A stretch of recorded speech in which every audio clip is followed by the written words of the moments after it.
Well, hey, I'm Mark, if we haven't met yet, and as Jacob said, we are in part 3 of a Transform series, but before we get there, there's something I've been talking about the last few weeks, and that's Lakeside Kids. That there's about 130, 150 human beings that are not in this room that are engaged every week in the things that we're doing, helping people discover and fully follow Jesus. And now, I mean, I have kids, but if anyone who has had kids or has kids knows, that doesn't mean you know anything about kids. And so it's funny that I've been talking about kids, and so I thought today I'd get an expert in kids, our Lakeside Kids director, Kim Wheeler. So would you give her a warm welcome as she comes and joins me on stage?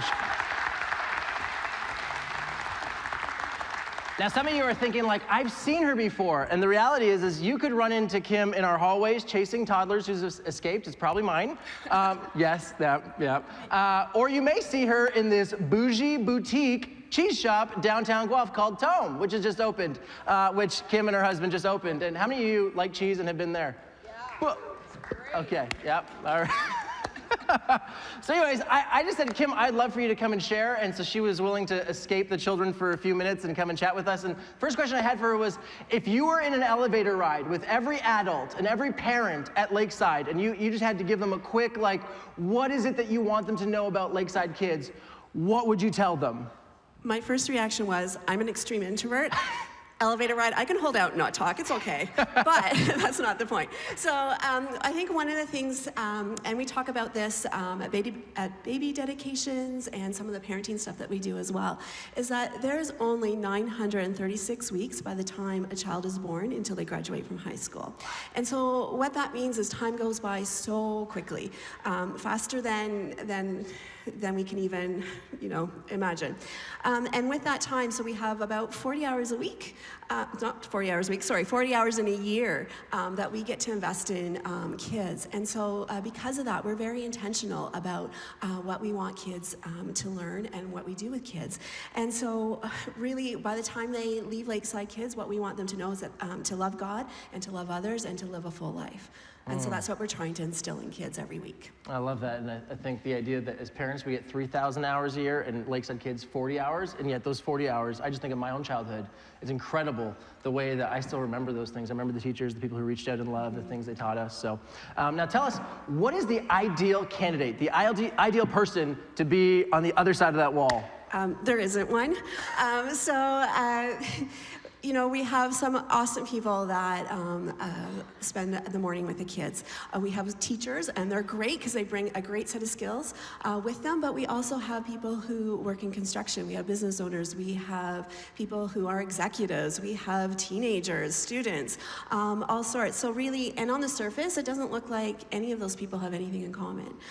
But the one thing that they do have in common is their willingness to spend some time with kids. And invest in kids, and that's the one thing that they have in common. And so, you don't need to be a Bible scholar. Again, you don't need to be a teacher. You don't even have to be cool. So I could do right? it. For all 3 of those reasons. But what you have to do is just be willing to spend some time with some kids. So the thing I take away from that is will over skill. Are you willing to actually be in their presence and value those that Jesus valued? What's the most important thing that you think that when we serve in Lakeside Kids that we bring to the kids? So for that, I would say it's a relationship.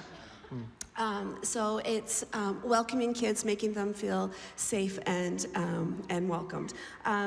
So we talk about having this relationship with Jesus, with God, and for kids, that's a very, well, even for adults, but that's for kids especially, it's a very abstract thing, right? Because you're talking about someone that they can't actually see or touch or any of those kinds of things. And so one of the first things that we want to do is to develop a relationship with the kids. And the reason is so that they know what having a relationship is like, so that when we talk about having a relationship with God, with Jesus, at least they have some sort of frame of reference. Yeah. I love when you shared that with me this week. It was eye-opening that the thing we give them is understanding of relationships so they can understand their Heavenly Father. Yeah, and I think one of the things that we really strive to do here is create a place where all kids belong. We're not trying to recreate school or any kind of other environment. We're trying to create a place where anyone belongs. Awesome. What's the thing that you're most excited about this coming year in the future of Lakeside Kids? I think there's this impact that people have on kids, and then how that ripples out. I can tell you countless stories of kids who were crying who now come happily down the hallway, kids who were struggling with something who are now have friends or all sorts of really, really cool stories. One in particular stands out to me because I think mostly because it happened just a couple weeks ago. So there was a couple of volunteers. So it's before everything got started in the morning, and we gathered together. But one of them said, "Come here," and and they opened the door and they peeked in, and then there was a kid, grade 6, grade 7, who was running tech in Lakeside Kids, and she said to the other volunteer, "Look at this. Do you remember when? Do you remember when he used to come when he was a preschooler and cry, and didn't want to stay? But you sat with him. You sat with him week after week." And so from that simple act of someone just taking the time to sit with a kid, we have someone that has come through who is no longer crying. We hope, right? But who is now serving, who's now giving back, and who's now influencing the younger kids as well. There's just lots and lots of stories like that I can tell from different kids over the years. Just the way it goes full circle. So again, in your program, we no longer have orange paper, budget cuts, so now we have pink ones. But if you just kind of been holding out, but you're like, you know what, I don't have any skill, I don't know what I can offer, but I have the will. I just so badly want to see children who understand a relationship with their Heavenly Father, and I understand a relationship, and I'd be a part of that, and whatever it is. Just put your name there. Kim will be in contact and just help you find your place, and that'd be so exciting. Yeah, and we help you get settled in. It's not, it's... Throwing you to the lions. No, it's not like that at all. Not that children are lions. Awkward. Cut the tape. Awesome. Well, hey, I asked Kim if we could just hold her for one more minute and we could pray for her. So can we do something? Kim, I want you to stand up. And what we're going to do is, as a community, something we do is, I think we just sit so often. Let's all stand up and let's just pray for her. And if this doesn't trip your weird meter, and I get that it does, would you just raise out your hand just simply to say we are with you, Kim, and with everything that's going on at Lakeside Kids, and we're going to pray for you. Jesus, we just thank you for the years of investment that has happened beyond these walls, in all the different rooms, with the people that you valued, the ones that you moved towards. That the ones that if I'm honest, I'm guilty of saying, can we get them in another room? Can they be quiet? Can we just have a moment? And you said there's something valuable about them. That their faith is the kind that we should aspire to have. That when my kids pray, they actually believe their prayers are getting answered. When I pray, I hope they get answered. Jesus, we have so much to learn about our children.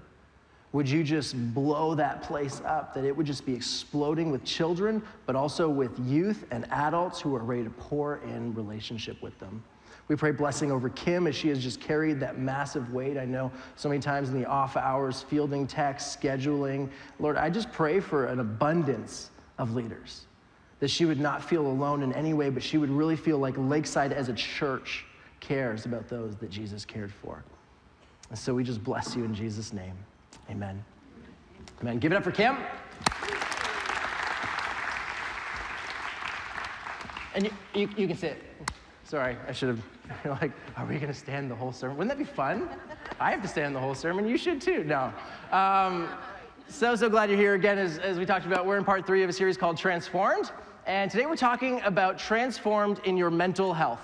And this is a journey that we've been as a church, and if you're just kind of coming in today, don't worry, today we'll kind of stand alone, as is every week. But we've also been doing 2 other things. We're meeting in groups, so there's I think over 300 adults, or close to 300 adults, meeting every week, doing a video study to go in deeper. There's over 300 people who are daily kind of going through the devotional or picked one up and are striving to go through it. And so that's just really good. And so today, that's our topic, and I'm really excited about it. And I want to tell you a story from a time past. Many of you, I've been here about 6 months, so every time I tell a story, you're getting a little more of a glimpse into my life, where I came from, and how I am the person I am today. And this story may help a little bit more. That a few seasons ago, I was pastoring another church, and I was the only pastor, and there became a season where it just started to get really stressful. I don't know if you've ever dealt with anxiety or stress, and you just like, you get home from work, but you're still thinking about work, and your spouse is talking to you, your kids are talking to you, and you're just kind of having these moments like, oh, hey, sorry, what was that? Or Mark, are you there? Are you there? You lay down at night on the pillow, and you're thinking about your job, you're thinking about your kids, you're thinking about what you should have made for lunch or what you got to make for dinner when the people come over, and you just constantly have this to-do list going over and over again in your head. And I mean, we all deal with that at some extent, and I reached this season, and I remember it was the month of April. And it was just getting worse and worse. And it reached the point where every week I would just kind of like, I'd try and write the sermons that I was going to preach throughout the week. Usually it's like a week-long process, a few hours here, a few hours there. And I was just so anxious, I was so stressed, I was so nervous that I couldn't sit down because my mind couldn't stop racing about all the things that were going on. And so I would just have to leave it until Saturday night. We call that in the preaching world a Saturday night special, right? You just kind of, it's like a Hail Mary. It's like, please God. And you're up till like 2 a.m. and then you set the alarm for 4 a.m. and you just, and it was getting so bad. I remember the last week, it was like 8:30 at night, and there's a guy in my church who was a pastor in his previous role. Now he was working in our denomination. And if you're a pastor or background as a pastor, don't ever tell me that, because you might get the call that he got, which at Saturday night at 8:30, because what they say about pastors is be ready to pray or preach on a moment's notice. And I just said, Ryan, I can't preach tomorrow. I'm not doing well. And I remember going to church that day, and he said, don't worry, Mark, I got it. And he took over, and my only task was announcements that day. So I was like, I can probably handle that. And I just remember just feeling like half a human as I sat there in the gathering. I remember getting up to do announcements, and it was like something finally broke in my life. I remember my brother-in-law, he found me behind the stage after the gathering, and I was just weeping uncontrollably. And I couldn't talk, and I couldn't make sense of what was going on. I had no idea what was going on. And I remember he just said, I'll be back. And he went and he got his car, and he reclined the seat, and he helped me get into the car, and he drove me home. And I'll never forget that month. It was the darkest month of my life. That it just felt like I had lost my mind. That I couldn't focus on anything. The smallest question, what do you want in your coffee, would just throw me for a loop. That I couldn't make the simplest of decisions. And I had a 7-month pregnant wife at home and a 1.5-year-old child at home, and I was just dead to the world. And it was such a deep and dark place. I remember going for lunch with a friend months later as I had, was on the road to recovery, and he was just asking me, like, tell me your story, and we got to this part of the story, and I'm like, and then, I reached a season where I burned out, and he was from London. He's like, what do you mean burn out? And I was like, like the kind where you're like stuck in the fetal position, shaking, unable to talk. He's like, wow, man, that's proper burnout. I was like, well, I aim for the best, right? Why go halfway when you can go all the way? And I remember, as dark as the season as that was, that it was the season that I learned to hear God's voice in a way that I had never heard before. That there is something incredibly powerful when you have no ability to engage in anything else, that all of a sudden, and if you found yourself in those seasons, that sometimes the dark night of the soul, so to speak, is the time when God may engage with you the most. And so that season for me, I think, is one that I'll look back on for years. The healing that I received, the way I heard from God, the things that we went through. It was just an incredible journey, but incredibly painful and breaking. And today you'll even hear some of the glimpses of things that God spoke to me in that season.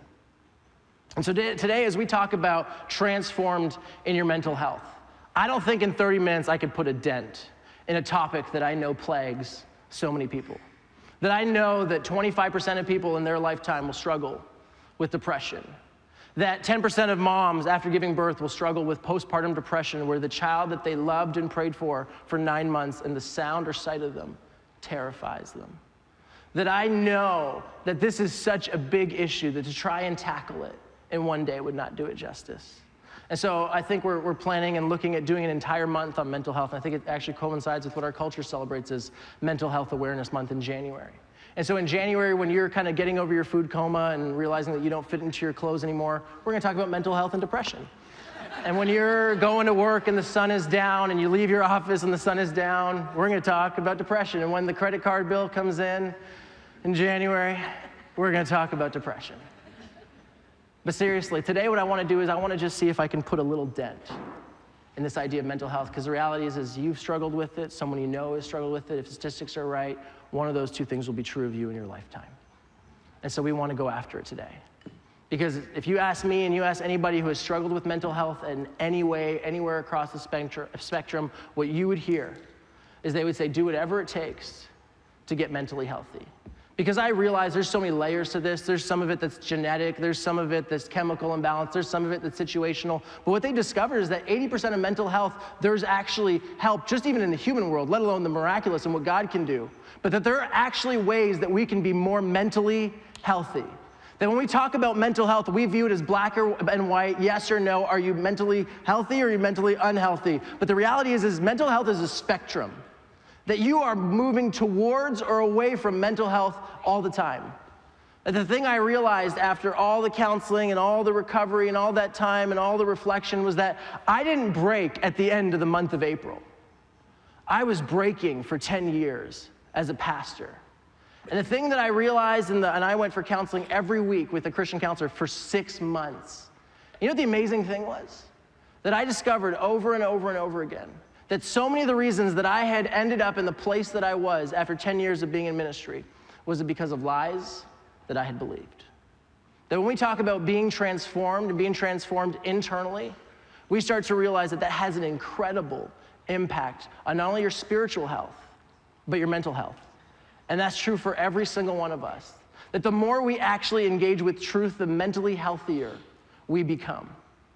And so here's the kind of the theme we've been talking about for this series, which is simply this, that most Christians settle for behavior modification instead of life transformation. Most Christians settle for behavior modification instead of life transformation. I don't want behavior modification for anybody in mental health. I don't want you to have to leave the house and pretend that you're okay. I don't want you to have to come to church, shake hands, and say, I'm doing great today, and put on a face. I don't want you to have to hide at home when you don't have the strength to get out of bed and say, I don't want to have to face people and be honest about who I am. I don't want behavior modification. I want full life transformation for every single person in this room and for myself. And that doesn't happen when we try and say, well, just feel better and put a smile on your face. But it begins at the core of our being with the things that we believe, which ultimately transform our lives. And so if you want to follow along, we're going to look at a passage of Scripture, 1 Corinthians chapter 2. If you have a Bible with you, I'd love for you to follow along. You can highlight, circle, underline the things that God speaks to you. And if you don't have a Bible, then we'll have it on the screen, but I'll just give you a minute to turn there. 1 Corinthians chapter 2.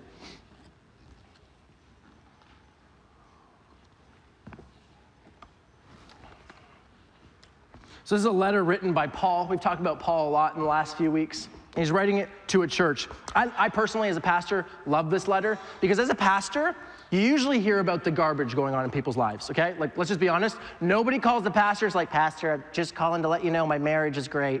Okay, see you tomorrow, right? Like, nobody calls, right? It's always panic. It's always emergency. Someone's always in trouble, needs prayer, needs an intervention. Nobody calls with the good news.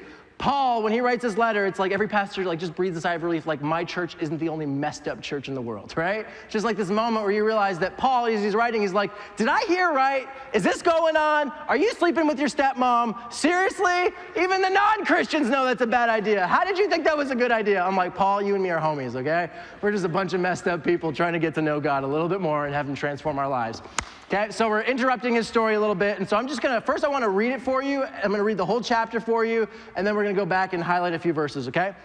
Let me just read it. And so it was with me, brothers and sisters. When I came to you, I did not come with eloquence or human wisdom as I proclaimed to you the testimony about God. For I resolved to know nothing while I was with you except Jesus Christ and him crucified. I came to you in weakness with great fear and trembling. My message and my preaching were not in wise and persuasive words, but with a demonstration of the Spirit's power, so that your faith might not rest on human wisdom, but on God's power. We do, however, speak a message of wisdom among the mature, but not the wisdom of this age or of the rulers of this age who are coming to nothing. No, we declare God's wisdom, a mystery that has been hidden and that God destined for our glory before time began. None of the rulers of this age understood it, for if they had, they would not have crucified the Lord of glory. However, as it is written, what no eye has seen, no ear has heard, what no human mind has conceived, the things that God has prepared for those who love him. These are the things God has revealed to us by his Spirit. The Spirit searches all things, even the deep things of God. For who knows a person's thoughts except their own spirit within them? In the same way, no one knows the thoughts of God except the Spirit of God. What we have received is not the spirit of the world, but the Spirit who is from God, so that we may understand what God has freely given us. This is what we speak, not in words taught us by human wisdom, but in words taught by the Spirit, explaining spiritual realities with Spirit-taught words.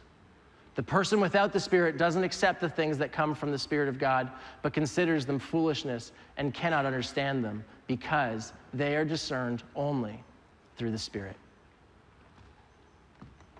The person with the Spirit makes judgments about all things, but such a person is not subject to merely human judgments. For who has known the mind of the Lord so as to instruct him? But we have the mind of Christ. I wish I could take every single verse and just unpack it because it's so rich and so deep. But just like, I've been just like literally sitting with this chapter. I've been listening to it on audio just for a while because there's just so much depth to it. But let me just highlight a few things and then I'll just kind of bottom line it, summarize it for you. And so it was with me, brothers and sisters. When I came to you, I didn't come with eloquence, okay? I wasn't trying to impress you with my words. I didn't come with, or human wisdom, as I proclaimed to you the testimony about God. And then he continues. For I resolved to know nothing while I was with you except Jesus Christ and him crucified. Paul's like, the one thing that was so important that I communicate to you is that God came into the flesh and was willing to die on your behalf and be risen again. Paul's like, that was most important thing. Then verse 4, he continues, my message and my preaching were not with wise and persuasive words, but with a demonstration of the Spirit's power. This one I had to sit with for a while because I'm a preacher. So I'm like, but I want to seem wise. I want to persuade people. He's like, that wasn't my aim. I wanted people to see the Spirit's power, God's power, so that your faith might not rest on human wisdom, but on God's power. That one of the things that I learned in that dark season where I wasn't preaching and I was just with God. It wasn't like I'm spending time with God so I can give other people God. It was just like I was just with him. And the thing that struck me after, at this point, I had been preaching for almost a decade, was that when you read the Bible, God's people gathered around the presence of God. But today, we gather around a sermon. I don't want that anymore. I don't want to live with that weight where it's like everyone's coming to hear a message. We're going to orientate everything around the sermon. It's like, no. People gather for the presence of God. That when we leave, we're not talking about, that was a really great point. We want that. We want your life to be transformed. But we want you to have encountered God. And I love what Paul's saying. He's like, I want people to experience the presence of God. And then we're going to fast forward through some of these passages here because I just want to get to the main points. If you can skip through the verses and then we bottom line it a little bit. Here we go. Keep going. Just read this at home, okay? Then all my preaching will make sense, okay? 16.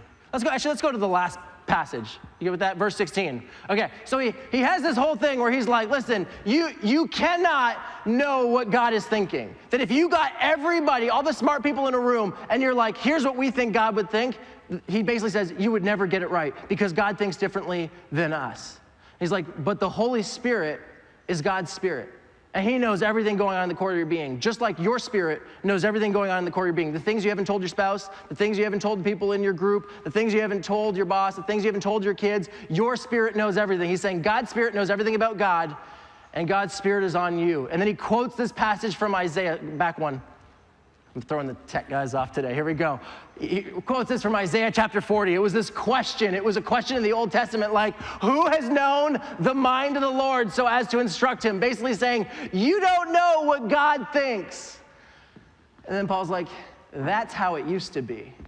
He's like, but we have the mind of Christ. That we have the mind of Christ. That here are the four things we take away from this entire passage, and then you can fact check me later when you read it and realize it actually says this in the passage. Okay, but here it is.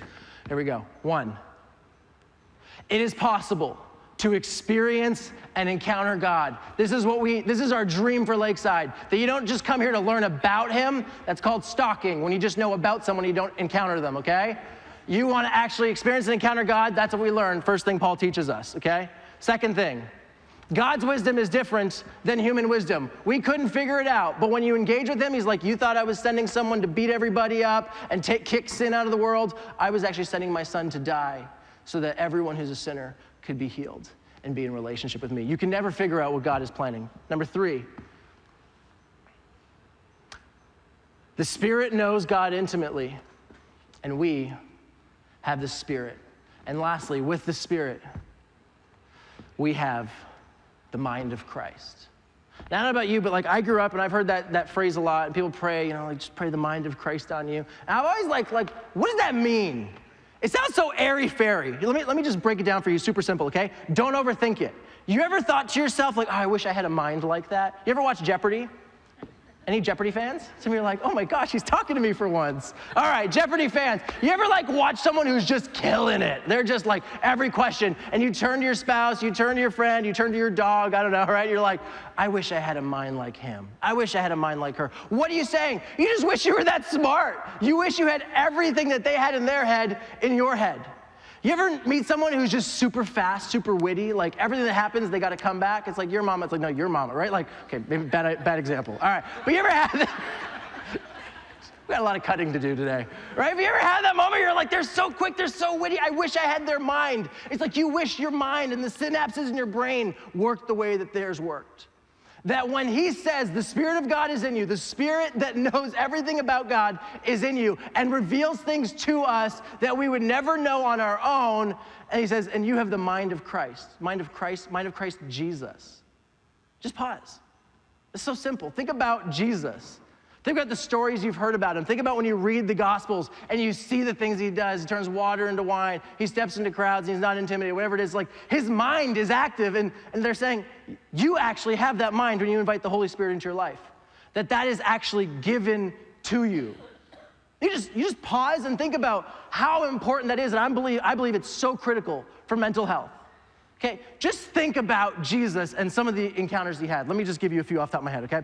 1, there's a time where Jesus is talking to his disciples, and he's warning them. He's like, guys, I'm gonna die. It's coming. And the disciples are really uncomfortable. It's like, no, you're like the one who's gonna save us. Like, you can't die, right? Like, kings don't die. When kings die, it's bad news for everybody. But we're not thinking the way that God thinks, and God has a totally different plan, which is way better. And so Peter, one of his homies, takes him aside. It says he just kind of like, Jesus, can I just talk to you in the back room for a second? And Peter's kind of like, he just kind of rebukes him. He's like, what are you doing? Like, we're trying to start a movement here to change the world, and you're telling people you're gonna die? Like, that's a mood killer. That's a motivation killer. Like, what are you doing, Jesus? And then Jesus, loving Jesus, holding babies, praying for them, blessing them, turning water into wine, making tuna sandwiches for like 5,000 people out of the equivalent of just one, right? Like, Jesus, that sweet, loving, beautiful man, God in a bod, God incarnate, says, what does he say? Get behind me, Satan. Whoa, try that one on your best friend. It's not gonna go well. What's going on in Jesus' mind? Jesus knows what God has called him to do, and it is nothing that anybody can understand. And so Peter's like, this needs to stop, this needs to end. And Jesus is like, and he actually says it, he's like, you're concerned about human things. I'm concerned about what God is doing. That Jesus' mind is able to acknowledge and see lies immediately and not engage with them, not partner with them. Do you know how many times I sit down with people and it is simply lies that have led them on a trajectory of disappointment, of anxiety, of stress, of all those different things. With the mind of Christ, you can actually see lies and not accept them and not engage them. Then when I reflected, and as I spent 6 months in counseling, and I remember at one point, I just kind of asked my Christian counselor, I'm like, is it just me? Or are we just kind of like, just slowing down enough to talk about my thoughts, talk about the lies I believed, and replacing them with truth? And she's like, yeah, no, that's biblical, right? Like, you're supposed to take every thought captive, and then you're just supposed to, like, renew your mind and not think lies, think truths. I'm like, we're paying you a lot of money to do something very basic. I'm not critiquing counselors, okay? I'm gonna get some emails from that. It was amazing, and I love Dr. Chen. She was awesome. I recommend her. She's in Toronto if you want to drive to see her. It was incredible. It was just so simple. It was just like, let's just pause. And let's just reflect on some of the things you believe. Because Mark, even though you preach a sermon and you've taught on the passage where Jesus says, I will build my church, you don't do it. You know what I realized? That somehow I internalized the lie that I was the one building the church. And that weight rested on me. That was the lie that I carried. I remember my pastor came to me after I had burned out and he said, Mark, I shared an office wall with you. I saw you. I saw you go home and have dinner with your family. I saw you Sabbath every single week. I saw people come in early before the sun was up, leave after the sun went down. They burned out. I wasn't shocked. You, I was shocked by. What happened? And as I reflected and thought about it, it was like the weight of responsibility broke me. But it was a weight of responsibility that I took on because I believed lies. Lies that I didn't even realize. In fact, I knew Bible verses that went against it, but when you're moving so fast, you don't even realize, and you're not partnering with the mind of Christ, you're partnering with the other guy. And it will destroy you as a Jesus follower, even if you know a verse that says the opposite. And it will destroy entire churches. And it will break us mentally and make us mentally unhealthy if we cannot engage with truth. So I think of one other story that just gives us a glimpse into the mind of Christ. And it's Jesus. He's just done some amazing things. And so he just kind of gets into his boat to get alone, just get some breathing room. And the crowds were so excited, they stalked him, right? And they followed him and he kind of lands and there's all these people there. It says there were 5,000 men plus women and children. You do the math. There was a lot of people there. And so Jesus teaches and he heals. And then, the disciples are like, Jesus, we should send these people away. Right? Like that would be logical because we can't afford to pay for all these people. But Jesus, he's thinking God thoughts. He's not thinking human thoughts. The human thoughts are send them away so they can pay their own bill. We don't want to, we don't want to have this all on us. And Jesus is just like, no, just show me what you have. And then the story, multiplies it, takes a tuna sandwich and feeds like thousands and thousands and thousands of people. And then at that point, it says, and then Jesus left and went off to be alone. Now, I don't know about you, but here's the thing preachers know, okay? Preaching before lunch is hard. Preaching after lunch, a little bit easier. Hungry people aren't good listeners to preaching. Jesus had the ideal audience. He had all these people who were now stuffed. They were just food comaed out, right? They're just like, okay, you can talk to us. We won't even look at our watch. We're just tired. And Jesus is now leaving. I just kind of imagine Jesus excuse me, pardon me, right? And it's just where are you going? These people, it literally says they came to a remote place to engage with Jesus. And Jesus in his mind thinks, I'm done now. I'm just gonna go and spend some time with my Heavenly Father. Just gonna go pray in the middle of nowhere. And just but what about all the people? Just imagine the peer pressure. And his disciples Peter's Jesus, can I talk to you again? Can we talk for a second? And Jesus his mind is thinking something totally different. It's because he doesn't believe some of the lies that we believed. Someone shared with me this week a song that they used to sing in Sunday school. It was, J-O-I, J-O-I, this is what it means. Jesus first, I am last, others in between. Anyone else grow up with that song? Anyways, it's just yeah, a few of you. It's terrible. It's terrible. I just keep bashing Sunday school songs from days gone by. But you ever think about that? It's no, Jesus didn't believe that. Otherwise he would have stayed. He would have been I'm last, I gotta stay and serve until everybody is just on fire for God. I'm just gonna keep preaching till they're all gone. It's just no, I have the mind of Christ because I am Christ and I'm leaving now. Peace. And he just left, excuse me, pardon me. Where are you going? Just have some me time with my Father, right? It's somehow he believed differently. Why? You ever heard the great commandments? Love God, love people. And what does it say about loving people? Love people as yourself. You know what's implied there? You actually have to love yourself. You actually have to care for yourself. That people who are all about loving others at the expense of themselves are doing it out of bitterness. Are doing it out of anger, are doing it out of frustration. They're muttering under their breath. They're slamming cupboard doors and banging dishes do you see what I'm doing for you? It's because you're not full, you're doing it to receive from people. Jesus knew, no, with the mind of Christ you receive from your Heavenly Father. That there is something so powerful about inviting God to give you the mind of Christ because we have it. But then all week long, we engage with other truths and other things, and we read emails from people who are saying other things, and we take calls from our mom and our parents and our kids who are all demanding certain things, and all of a sudden we have a mind of a 5-year-old and what he needs, and a mind of our parents who are in another town and want us to do this, and all of a sudden we just realize that we've partnered with all these things, but we haven't partnered with God and what he says. And then we realize we're an anxious mess, and we can't figure out what to do, and we have all these thoughts going on in our head, and we just can't get it's straight. Last weekend, I met someone, Jeff and Andrea were chatting with him. They're like, come over here, Mark, you have to hear this story. There was a gentleman, and he was telling me, telling me his story. He's like, yeah, so I first came here a few months ago. In fact, I had worked 28 days up to that point. And I was like, well, why'd you work 28 days straight? He's like, well, I'm part of this mission project, and we're building, he gave me permission to share the story, by the way. So you don't have to think, like, if I tell Mark something, is he gonna use it as a sermon thing the next week? No. I got his permission. But he's like, so we build houses in, I don't even remember where it was, Guatemala, I'm not sure. He'll correct me after, I'm sure. But he's like, and I just feel guilty asking people for money to build these houses for people, so I just work really, really hard. I have 2 jobs, I'm just hustling, and so I had just been going 28 days strong, and then, my daughter texted me, and she's like, hey, do you want to come to Lakeside today for church? He's like, so I came. He's like, and you talked about Sabbath. He's like, I have been here every single Sunday since. I've been taking a day a week every single week. He's like, that I was going so fast, I had forgot the reason why I was doing what I was doing. He had gotten so caught up in spiritual work that he had actually disconnected his mind from the mind of Christ and was doing it and looked good doing it, but was actually dying on the inside. And stress was building, anxiety was building, and now all of a sudden he understands a spiritual truth. That every 7th day he pauses and says, Sabbath isn't a reward for getting it all done. It's a gift from my loving Heavenly Father because he loves me. And in that moment, he just steps into all that God wants to give him. And every week he pauses and reflects. So I want to invite the band to come up. And as we're getting ready to sing a song of response, I just want to ask this question. What are you doing that's getting in the way of the mind of Christ? What are you partnering with? What are the things that are just so crazy, so busy all around you that they're stopping you from engaging with him? That I actually just want to ask the Spirit of God, if you just close your eyes for a moment, and we're just going to ask him, Jesus, what are the things that we're saying yes to that are stopping us from living a life of engaging with your Spirit?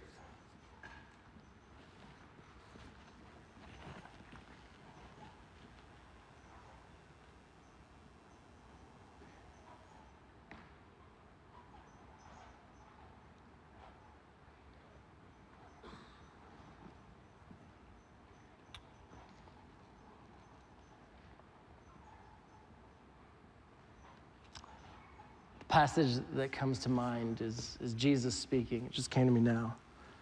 What good is it to gain the whole world, but to forfeit your soul? Is there anything that you are engaged in right now that is taking away from you having the mind of Christ, for you thinking rightly about everything that's going on, for you thinking rightly about how God views you, that is worth losing it over? I want to invite, as we sing now, I just want to give you freedom. That if you're here today and you're like, I've never invited the Spirit of God to speak into my life, what Paul seems to say in that passage is that you're actually missing out on the spiritual life if you don't let God speak to you. So if you've never done that, you're one. If you're someone here, you're like, I've struggled with mental health and I'm an anxious mess. I get that world. And you're just like, I just need a moment to be able to clear my head and just pause and to start to think straight and just start partnering with God thoughts instead of all the other thoughts that are surrounding me all over. That's another. If you're here today and you know someone who's struggling with mental health and you want to stand in the gap on their behalf, you're just like, I just want the mind of Jesus for them. I want this for my 3-year-old. I want this for my teenager. I want this for the university students that are staying in my house who aren't even my children. But I just want them to have the mind of Christ. I want them to walk in the peace that Jesus walked in. I want them to be free from anxiety. I want them to be everything that God has for them. There's this crazy story of Jesus, and he's with a crowd, and it's like, it's a big crowd, and there's this temptation as public speakers, when we have a big crowd, it's like, don't say things that will offend them. And he says this weird thing, it's gonna throw some of you off, okay, we can talk after. He's like, unless you eat my flesh and drink my blood, you can't be one of my followers. And it says, a whole bunch of people left. You're like, I gotta process that one, that sounds like some vampire thing, like what is that? But there's a sense in which you know there are things that you need to do. but you have all the pressures, all the lies, all the people speaking into your ear that are saying other things. And in a sense, and you should probably say this under your breath and not to them directly, but you need to say, get behind me, Satan. You're not speaking the words of truth. You're not speaking the words from my Savior. You have another agenda, and the only way you're gonna get with God's agenda if you allow His Spirit to work through you. And so as we stand up, and I wanna invite you to stand up right now, we're gonna sing this song, but if you're in any one of those categories, you want the Spirit in you, you need to start partnering with God thoughts, you struggle with mental health, or you know someone struggling with mental health and you wanna stand in the gap for them, there's something powerful sometimes about responding with your body to what God is doing. And so we're gonna open up the front. While we're singing, you can stay in your seats, but if you're one of those categories, I just think there's something so powerful about responding sometimes with your body to what God's doing. So you can come up here while we're singing and sing from the front. You can sit, you can kneel, whatever. We're gonna open this space up for you in any of those categories, and I'm gonna come up after the song and pray for you.